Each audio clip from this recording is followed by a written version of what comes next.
Good morning बच्चों। आज मैं कक्षा 10 कवि सूरदास का जीवन परिचय पढ़ाने जा रही हूँ। तो भक्त शिरोमणि सूरदास के जीवन परिचय के विषय में आप सब जानिए। हिंदी जग के सूर सूर के जन्म काल का किसको ज्ञान। 1535 के लगभग बुद्धजन करते हैं अनुमान। जन्म स्थान रेणुका भूमवास किया मथुरा नगरी।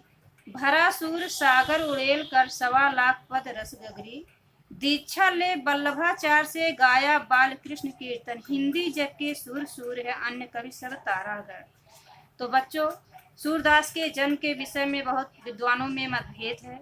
सूरदास के जन्म एवं स्थान तिथि के विषय में विद्वानों में बहुत मतभेद है। कुछ विद्वान इनका जन्म वैशाख सुदी संवत 1535 सन 1478 ईस्वी में स्वीकार करते हैं तथा कुछ विद्वान इनका जन्म रुनकता नामक ग्राम संवत 1540 मानते हैं। कुछ विद्वान सीही नामक स्थान को सूरदास का जन्म स्थान मानते हैं।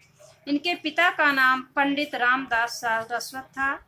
सूरदास जी जन्मांध थे या नहीं, इस संबंध में विद्वानों में अनेक मत है, किंतु भारतेंदु हरिश्चंद्र जी ने जन्मांध मानते हैं। और कुछ लोगों का मत है कि प्रकृति तथा बाल मनोवृत्तियों मानव स्वभाव का जैसा सूक्ष्म और सुंदर वर्णन सूरदास ने किया है वैसा कोई जन्मांध कदापि नहीं कर सकता। इस तरह से सूरदास के जन्म के विषय में अनेक मतभेद हैं।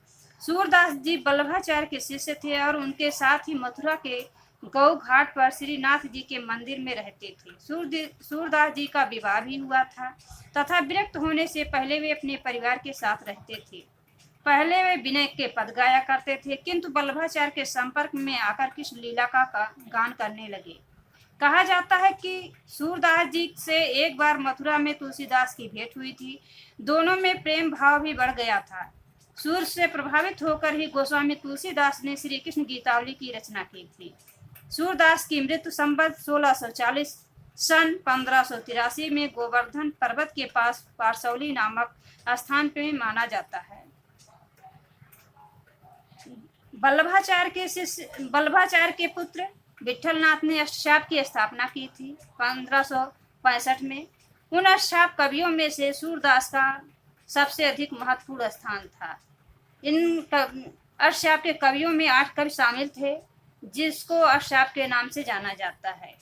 इनकी प्रसिद्ध 3 रचनाएं हैं, सूरसागर, साहित्य लहरी और सूरसरावली।